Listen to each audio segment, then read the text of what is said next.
নমস্কার বন্ধুরা, success mania চ্যানেলে আজকে আরআরবি গ্রুপ ডির যে 27/11/2025 যে সেকেন্ড শিফটের এক্সাম হয়েছিল, সেই সেকেন্ড শিফটের এক্সামে সায়েন্স এবং জিকে কোশ্চেন নিয়ে চলে এসেছি। এবং আমার এই চ্যানেলেতে প্লেলিস্ট অপশানে যাবে, সেখানে কিন্তু এই আরআরবি গ্রুপ ডির যে সমস্ত সায়েন্স এবং জিকের যে কোশ্চেনের যে প্লেলিস্ট সেখানে কিন্তু দেবো। এখানে কিন্তু সমস্ত যে 105টা সেটের যে প্র্যাকটিস সেট বা প্রিভিয়াস ইয়ার যে কোশ্চেন সেগুলো কিন্তু এই প্লেলিস্টেই তোমরা গেলে পেয়ে যাবে। তো ভিডিওটি প্রথম থেকে শেষ পর্যন্ত দেখতে থাকো। সমস্ত সায়েন্স এবং জিকের কোশ্চেন কিন্তু বা জেনারেল স্টাডিজ কিন্তু এখান থেকে পেয়ে যাবে। তো টোটাল যে 25টি সায়েন্স এবং যে 20টি জিকে আছে সেগুলো কিন্তু এখান থেকেই পাবে। এখানে তোমরা দেখতেই পাচ্ছ যে 27/11/2025 12টা 45 থেকে 2টো 15 অর্থাৎ সেকেন্ড শিফট যে এক্সাম ছিল সেই এক্সামের কিন্তু এখানে যে সায়েন্স এবং জিকে সেটা কিন্তু এখানে করিয়ে দিচ্ছি। তো চলো শুরু করে দেওয়া যাক। তো এখানে প্রথম যে কোশ্চেন আছে, প্রথম প্রশ্ন হলো, দ্রুত গতির একটি বলকে ধরার সময় একজন ক্রিকেট খেলোয়াড় তার হাতকে নিচের দিকে নামিয়ে আনেন কেন? সঠিক উত্তর হলো আঘাতের সময় বাড়ানোর জন্য, যাতে হাতের ওপর কম বল প্রযুক্ত হয়। মানে আঘাতের সময় বাড়ানোর জন্য বলতে কি, মানে একটা বল যে ক্রিয়া হচ্ছে সেটা দীর্ঘ সময় ধরে যদি হয় সেক্ষেত্রে কিন্তু যে হাতের উপরে যে বল সেটা কিন্তু অল্প সময় ধরে প্রযুক্ত হবে, সেই জন্য কিন্তু হাতে আঘাত কম লাগবে। সেই জন্য কিন্তু ক্রিকেট খেলোয়াড় তার হাতটিকে নিচের দিকে নামিয়ে আনেন বলটি ধরার সাথে সাথেই। এটি হলো সঠিক উত্তর। এরপর হলো 2 নাম্বার প্রশ্ন, একটি ভারী কাঠের ব্লককে একটি রুক্ষ মেঝের ওপর ঠেলে দেওয়া হলো। প্রযুক্ত বল ধীরে ধীরে বৃদ্ধি করা হলো। প্রথমে ব্লকটি সরে না বা সরল না, তারপর একটি নির্দিষ্ট বল প্রয়োগের পর বলটি সরতে শুরু করে। অবশেষে যখন ব্লকটি চলমান হয় তখন এটি ধ্রুবক বেগ নিয়ে চলে বা সমবেগে চলে। নিচের কোনটি এই 3টি পর্যায়ে বলের পরিস্থিতি সঠিকভাবে বর্ণনা করে?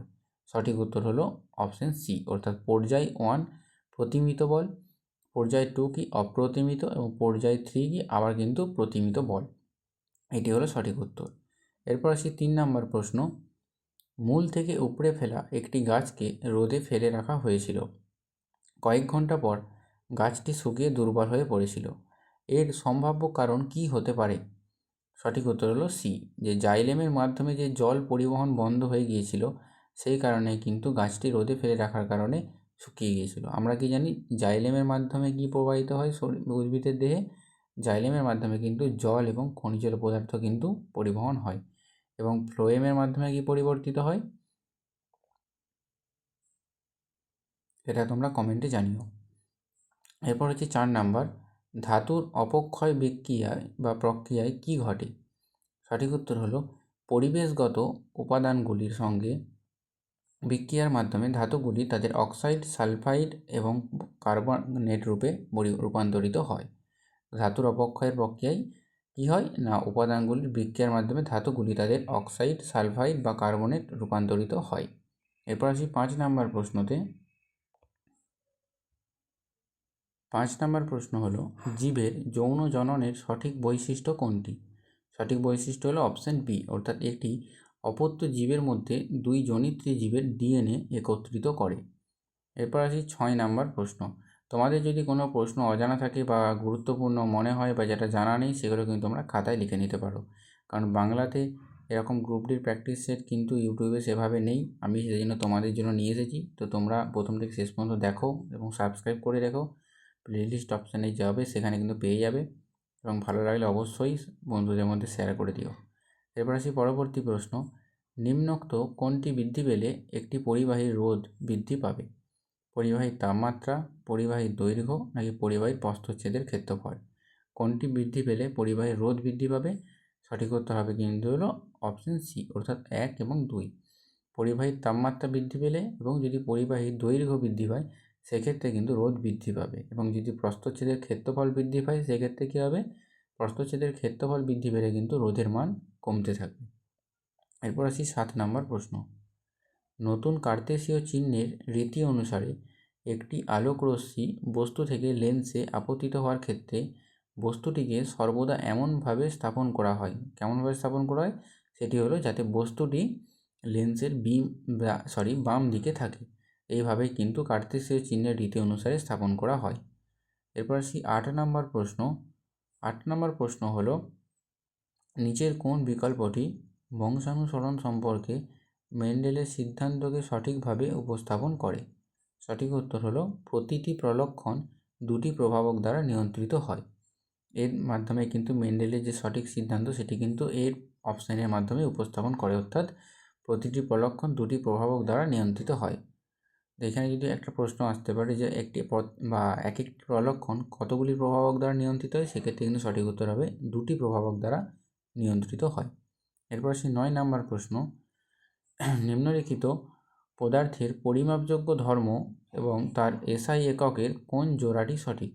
সঠিক উত্তর হলো ঘনত্ব প্রতি ঘনমিটারে কিলোগ্রাম, এটি কিন্তু সঠিক উত্তর। এরপর আসি 10 নম্বর প্রশ্ন। আর্গন 40-18 আর্গন এবং 40-20 ক্যালসিয়াম হলো এক জোড়া, কী হবে এখানে? সঠিক উত্তর হলো কিন্তু আইসোবার, এরা কিন্তু একে অপরে আইসোবার। এরপর আসি 11 নম্বর প্রশ্ন। হাইড্রোক্লোরিক অ্যাসিডের সঙ্গে ধাতব সোডিয়াম কার্বনেটের বিক্রিয়া এবং হাইড্রোক্লোরিক অ্যাসিডের সঙ্গে ধাতব সোডিয়াম বাইকার্বনেটের বিক্রিয়ায় নিম্নোক্ত কোনটি একটি সাধারণ বিষয়? সঠিক উত্তর কোনটি হবে? সেটি হলো কিন্তু সোডিয়াম ক্লোরাইড উৎপন্ন হয়, অর্থাৎ দুটো বিক্রিয়াতে কিন্তু সোডিয়াম ক্লোরাইড উৎপন্ন হয়। এরপর আসি 12 নম্বর প্রশ্নতে। 12 নম্বর হলো আকরিক থেকে খনিজ মল অপসারণের জন্য ব্যবহৃত প্রক্রিয়াগুলি খনিজমল এবং আকরিকের কোন ধর্মের মধ্যে পার্থক্যের ভিত্তিতে ঘটে? সঠিক উত্তর হলো রাসায়নিক বা ভৌত ধর্ম। যে কোনো ধর্মের জন্য কিন্তু যে খনিজ মল এবং আকরিকের যে পার্থক্যের ভিত্তিতে হয় সেগুলো কিন্তু যে কোনো এই ধর্মের ভিত্তিতেই কিন্তু অপসারণ করা যায়। এরপর আসি 13 নম্বর প্রশ্ন। গ্যাসের ওপর চাপ বৃদ্ধির ফলে নিচের কোন ঘটনাটি ঘটে? সেটি হলো কি আন্তঃকণা স্থান হ্রাস। মানে কোনো গ্যাসের ওপর যদি চাপ বৃদ্ধি করা হয় সেক্ষেত্রে কিন্তু সেটি সংকুচিত হয় বা তার যে আয়তন থাকে সেটা কিন্তু ছোট হতে থাকে। তাহলে কী হবে? তাদের মধ্যে যে কণাগুলো থাকে গ্যাসের কণা, সেগুলোর মধ্যে দূরত্ব কিন্তু কমতে থাকে। সেই জন্য এখানে সঠিক উত্তর কোনটি হয়েছে? সেটি হলো আন্তঃকণা স্থান হ্রাস বা ইন্টার পার্টিকেল স্পেস কমতে থাকে। এরপর আসি 14 নম্বর প্রশ্ন। যদি একটি তারের দৈর্ঘ্য দ্বিগুণ করা হয় এবং এর প্রস্থচ্ছেদের ক্ষেত্রফল অর্ধেক করা হয় তাহলে তারটির রোধ কী হবে? তাহলে তারটির রোধ কিন্তু প্রকৃত রোধের 4 গুণ হয়ে যাবে। এটি হলো সঠিক উত্তর। এরপর আসি 15 নম্বর প্রশ্ন। জীবদেহে কোষ প্রাচীরের অবস্থান কোথায়? সেটি হলো উদ্ভিদ কোষের প্লাজমা পর্দার ঠিক বাইরে, যেটি সঠিক উত্তর এইখানেতে, অর্থাৎ জীবদেহে কোষ প্রাচীরের অবস্থান কিন্তু উদ্ভিদ কোষের প্লাজমা পর্দার ঠিক বাইরে। এরপর আসি 16 নম্বর প্রশ্ন। গাঢ় সালফিউরিক অ্যাসিডকে তীব্র জলাকর্ষী বিকারক হিসাবে বিবেচনা করা যেতে পারে, কারণ এটি হলো গ্লুকোজ। কারণ কি? কারণ এটি গ্লুকোজ থেকে জল অপসারণ করে। এই গ্লুকোজ থেকে জল অপসারণ করার জন্য কিন্তু গাঢ় সালফিউরিক অ্যাসিডকে তীব্র জলাকর্ষী বিকারক হিসেবে বিবেচনা করা হয়। এরপর আসি 17 নম্বর প্রশ্ন। উত্তল লেন্সকে অভিসারী লেন্স বলা হয় কেন? কারণ হলো সঠিক উত্তর অপশান এতে। কারণ কি? কারণ এটি সমান্তরাল রশ্মিগুলিকে একটি ফোকাস বিন্দুতে অভিসৃত করে। এই কারণেই কিন্তু উত্তল লেন্সকে অভিসারী লেন্সও বলা হয়।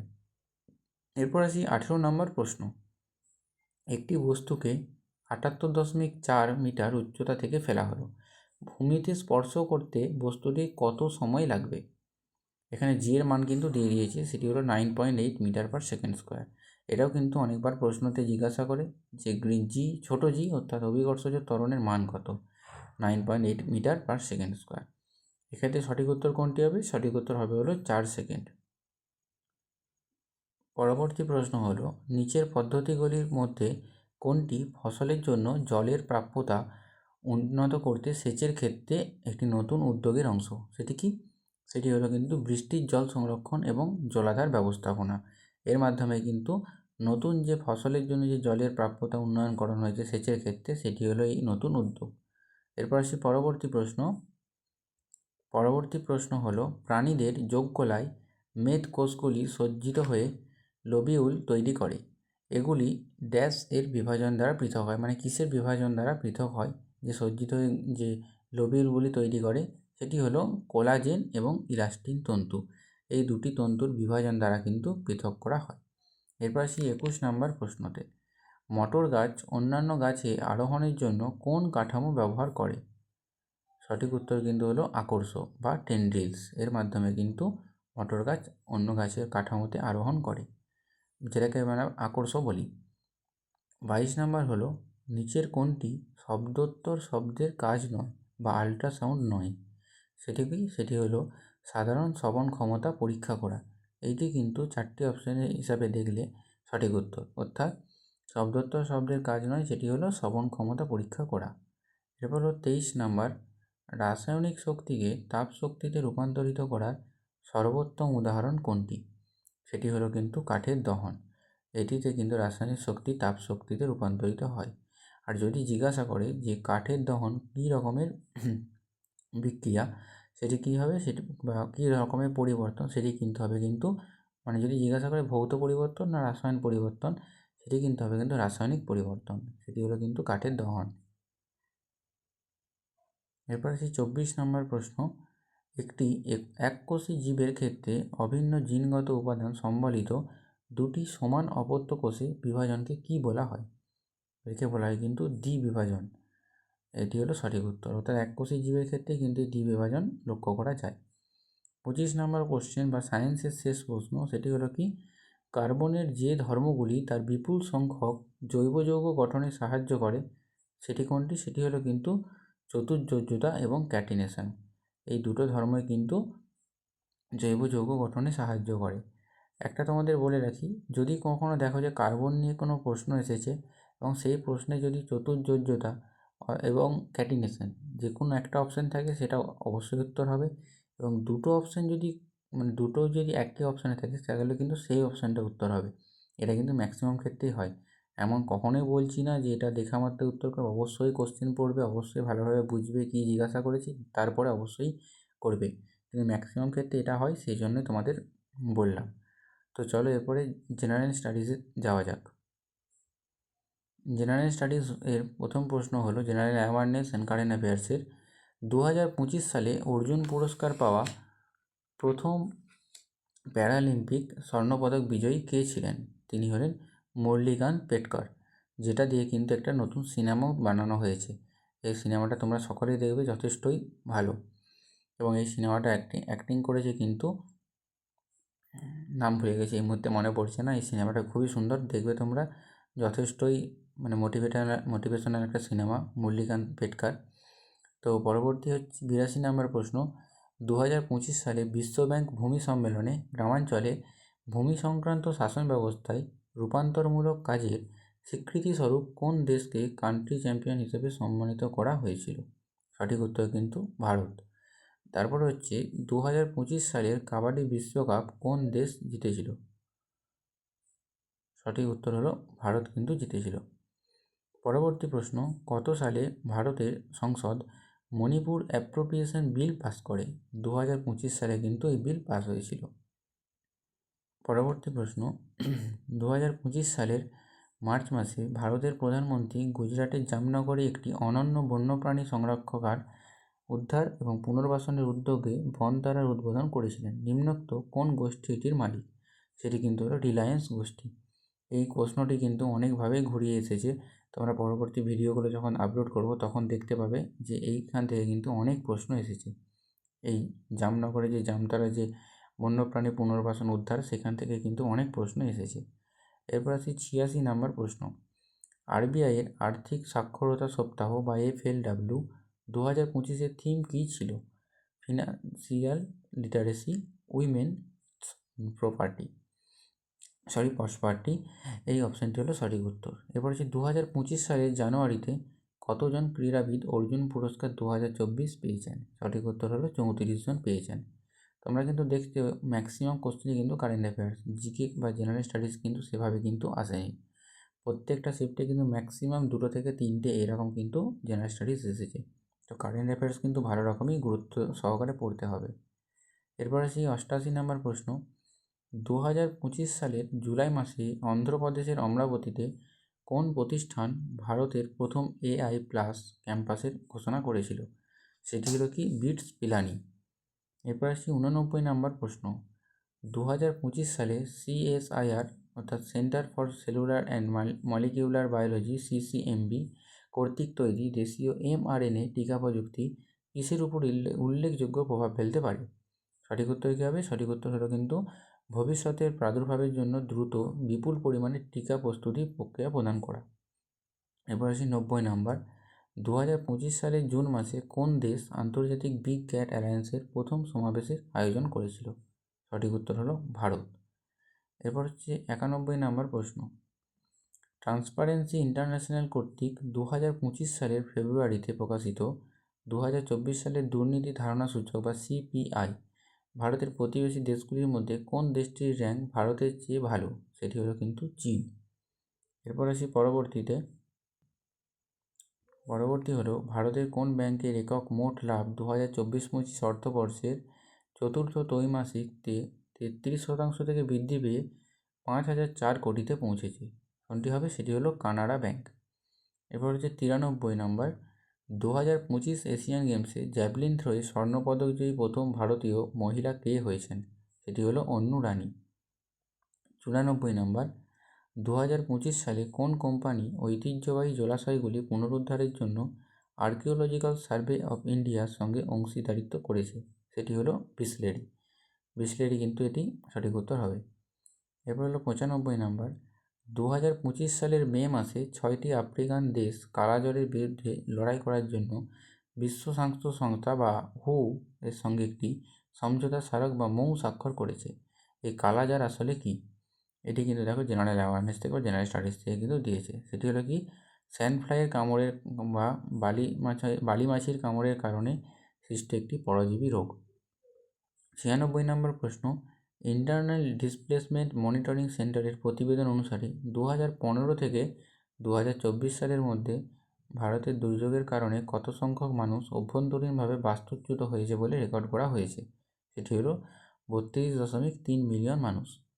97 নম্বর প্রশ্ন। 2025 সালের 20 জুন প্রধানমন্ত্রী নরেন্দ্র মোদী আনুষ্ঠানিকভাবে কোন দেশের সঙ্গে ভারতের প্রথম দেশীয়ভাবে নির্মিত লোকোমোটিভ রপ্তানির সূচনা করে? সেটি হলো গিনি প্রজাতন্ত্র বা পাপুয়া নিউ গিনি। এটি হলো সঠিক উত্তর। 98 নাম্বার। ইসরোর প্রধান ভি নারায়ণন 2025 সালে কলকাতায় কোন সম্মান পেয়েছেন? সেটি হলো রামমোহন মিশন পুরস্কার। 99 নম্বর প্রশ্ন। 2024-25 সালের অর্থনৈতিক সমীক্ষা অনুসারে স্থিতিশীল জীবনশৈলীর মনোন্নয়নের জন্য ভারতের নেতৃত্ব সংগঠিত বৈশ্বিক আন্দোলনের নাম কী ছিল? সেটি হলো লাইফ। এবং শেষ প্রশ্ন। নিম্নোক্ত কোন মাসে বিজ্ঞান ও প্রযুক্তি বিভাগ এবং প্রতিরক্ষা গবেষণা ও উন্নয়ন সংস্থা স্থলভিত্তিক স্পেস সিচুয়েশনাল অ্যাওয়ারনেস জোরদার করতে যৌথভাবে কাজ করেছে? সঠিক উত্তর হলো মে মাসে 2025। এটি হলো সঠিক উত্তর। তো তোমরা দেখছো ম্যাক্সিমাম কিন্তু 1টা থেকে 2টো বা 3টে পর্যন্ত কিন্তু জেনারেল অ্যাওয়ারনেস কিন্তু আসছে, ওর বেশি কিন্তু আসছে না। ম্যাক্সিমামই কিন্তু 20টার মধ্যে 16 থেকে 17টা কিন্তু বা 18টাও আসছে কিন্তু কারেন্ট অ্যাফেয়ার্স। তো কারেন্ট অ্যাফেয়ার্স তোমরা প্র্যাকটিস অবশ্যই করে যেও এবং ভিডিওটি কেমন লাগলো কমেন্টে জানিও এবং অবশ্যই সাবস্ক্রাইব করে দিও এবং প্লেলিস্টে যাবে, সেখানে দেখবে একটা প্লেলিস্ট করে দেওয়া আছে যে RRB group D previous year question. ওখানে গেলেই কিন্তু এই ভিডিওগুলো তোমরা পাবে এবং প্রথম থেকে শেষ পর্যন্ত দেখো, আশা করি অনেকটাই হেল্প হবে। কারণ বাংলা ভাষাতে এরকম প্র্যাকটিস সেট খুবই কম আছে, সেই জন্য তোমাদের জন্য এই বানিয়ে দিয়েছি। ধন্যবাদ, ভিডিওটা এখানেই শেষ করলাম।